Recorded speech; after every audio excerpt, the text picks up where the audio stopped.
அருட்பெரும் ஜோதி. இந்த பயிற்சி வகுப்பு எப்படி நடக்கும் அப்படின்னா, ஒவ்வொரு நாளும் பிரதோஷ நேரம்னு ஒன்று இருக்குது. மாதத்துக்கு ஒரு நாள் 2 நாள் பிரதோஷம் இல்லை, தினமுமே பிரதோஷ நேரம். அது சிவ நேரம்னு சொல்லுவாங்க. அந்த சிவ நேரத்தில் கண்டிப்பாக தண்ணியும் கூட குடிக்கக்கூடாது. ஏன்னா அது விஷ நேரம்னு கூட சொல்லுவாங்க. அதனால தான் அது சிவத்துக்கு கொடுக்குறோம். சிவன் பிரதோஷ நேரத்தில் விஷத்தை உண்டு விஷத்தை பார்வதி அம்மா கழுத்திலே நிறுத்தனங்காட்டிக்கு தான் அவரை நீலகண்டர் அப்படின்னு சொல்கிறாங்க. ஸோ இங்கே அதனால தான் நம்ம சிவனோட அருள் பெறுவதற்காக இங்கே ருத்ராட்ச கண்ட மணிகளையும் போடுவோம். அது ஏன் போடணும், எப்படி போடுங்கிற முழு விவரங்களை நான் பின்னாடி சொல்கிறேன். ஒவ்வொரு ராசிக்காரங்க போட வேண்டிய ருத்ராட்சம் சொல்கிறேன். அந்த ருத்ராட்சத்தை பூஜிக்கக்கூடிய, கிளென்சிங் பண்ணக்கூடிய, எனர்ஜி செய்யக்கூடிய ரகசியங்களும் இதில் இருக்குது. ஆனால் டே பை டேவாக சொல்லித்தரப்போகிறேன், சொல்லித்தருவேன், காத்துருங்க. ஸோ இந்த பிரதோஷ நேரம்னு சொல்லக்கூடிய 4 மணிலேருந்து 6 மணிக்கு தினமும் நான் பயிற்சிக்கான விஷயங்களை அனுப்பி விடுவேன். அதை நீங்கள் அடுத்த நாட்களுக்குள்ளே ஏதோ ஒரு நேரங்களில் ஒதுக்கி இந்த பயிற்சியை செய்யுங்க.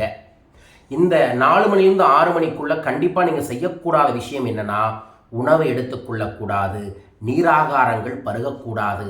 அந்த நேரம் விஷ சூட்சம நேரம். சிவசிவ என்கின்ற மந்திரத்தை மட்டுமே மனதில் நிறுத்தி செயல்பட வேண்டிய நேரம். அந்த நேரத்தில் நான் கொடுக்கக்கூடிய கண்டென்ட்டை நீங்கள் எப்போ டைம் இருக்கோ எடுத்து ஒரு நோட்டில் எழுதணும். அதற்கப்புறம் அதை பயிற்சி செய்யணும். ஸோ ஒரு 10 நாள் கழித்து பார்த்தா சிவ ரகசியம் அப்படிங்கிற ஒரு புத்தகமே உங்கள்கிட்ட இருக்கும். அதை நீங்கள் கடைபிடித்தீங்கன்னாவே உங்களுக்குள்ள பல அற்புதங்கள் ஏற்படுவதை கண்ணால் நீங்கள் உணர்வீர்கள். உணர்வதற்கு தயார் தானே? கூடவே இந்த 10 நாட்களும் கண்டிப்பாக நீங்கள் உச்சரிக்க வேண்டிய ஒரே ஒரு திருமந்திரம், சிவமந்திரம். அது ஓம் சிவ சிவ ஓம். இந்த மந்திரத்தோட சூட்சமம் என்னன்னா, சில சக்தி மிக்க எனர்ஜியான மந்திரங்களை சாதாரண மக்கள் பயன்படுத்தக்கூடாது, சொல்லவே கூடாது. அதை சரியான குருகிட்ட தீட்சை வாங்கி குரு முன்னாடி மட்டும்தான் அந்த மந்திர ஜபம் செய்யணும். ஆனால் இந்த ஓம் சிவசிவ ஓம் என்பது சித்தர்கள் ஒரு சாதாரண உயிர், அவன் பாவம் பண்ணிக்கிட்டே இருக்கிறவனாக இருந்தாலும் கூட சரி, இந்த மந்திரத்தை ஜபம் செய்யலாம். அதன் மூலமாக அவனுக்கு சகல சௌபாகியங்களும் அவனை பாவ புண்ணிய கணக்குகளுக்கு தகுந்த மாதிரி கிடைக்கும்னு சொல்லியிருக்காங்க. நான் ஒரு 15 வருஷத்துக்கு முன்னாடி ஆன்மீக ரீதியான ஆராய்ச்சிகள் எல்லாமே பண்ணிக்கிட்டு இருக்கும்போது ஒரு குறிப்பிட்ட சில சித்தர்களை சார்ந்து ஆராய்ச்சி பண்ணுறவங்களோட நூல்களை நானும் படித்தேன். அந்த நூல்களில் படிக்கும்போது மிக தெளிவாக சொல்லியிருக்கிறாங்க, இந்த மந்திரத்தை யார் மற்றவர்கள் சொல்லித் தருகிறார்களோ, இந்த மந்திரத்தை யார் ஜபம் செய்கிறார்களோ, இந்த மந்திரத்தை யார் ஜபம் செய்வதை மற்றவர்கள் காதால் கேட்கிறார்களோ அவர்கள் அனைவருக்குமே புண்ணியம் கிடைக்கும் அப்படின்னு சொல்லியிருக்காங்க. புரிஞ்சுதுங்களா?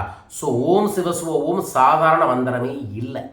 ஸோ இந்த 10 நாட்களும் கம்பல்சரியாக நீங்கள் 108 முறை ஓம் சிவசிவ ஓம் மந்திரத்தை ஜபம் செய்யணும்.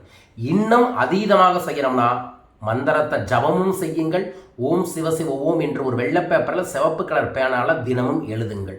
ஸோ 10 நாளில் நம்ம 1008 முறை இந்த மந்திர ஜபத்தை சொல்லி 1008 முறை எழுதுவதும் புண்ணியத்தின் புண்ணியம். ஸோ முதல் நாள் பயிற்சியே என்னன்னா, இன்னைக்கு சோமவார நாள், சிவனுக்கான நாள் தான் இந்த சந்திர நாள். ஸோ இந்த சந்திர நாள்லேயே நீங்கள் ஓம் சிவசிவ ஓம் என்கின்ற மந்திர ஜபத்தோடு இந்த பயிற்சியை நாம் தொடங்குவோம்.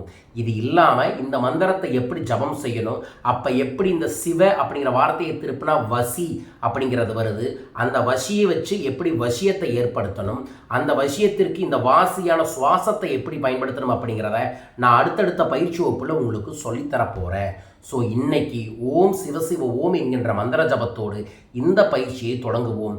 ஒவ்வொரு நாளும் நீங்கள் 5 ரூபி 5 ரூபா காயினை எடுத்து 5 எழுத்து மந்திரத்தை நமக்கு தந்த நமசிவாயா என்கின்ற நமசிவாய அப்படிங்கிற மந்திரத்தை சொல்லி ஒரு காயினில் மஞ்சளையும் புணுகையும் தடவி திருவண்ணாமலையாரை நினைத்து உங்கள் வீட்டில் எடுத்து வச்சிடணும். தினமும் நீங்கள் இந்த பயிற்சியின் மூலமாக காணிக்கை எடுத்து வைக்கணும். அதற்கப்புறம் எப்போ அந்த அண்ணாமலையார் உங்களை அழைக்கிறாரோ அப்போ போய் அண்ணாமலையார் உண்டியலில் இந்த காணிக்கையை நீங்கள் செலுத்தணும். ஸோ இதையை நீங்கள் இந்த பயிற்சி நாள் அனைத்து நாட்களையுமே கடைபிடிக்க வேண்டும் என்ற மனமாற கேட்டுக்கொள்கின்றேன். பயன்படுத்தி கொள்ளுங்கள், வளப்படுத்தி கொள்ளுங்கள். தொடர்ந்து செல்வோம்.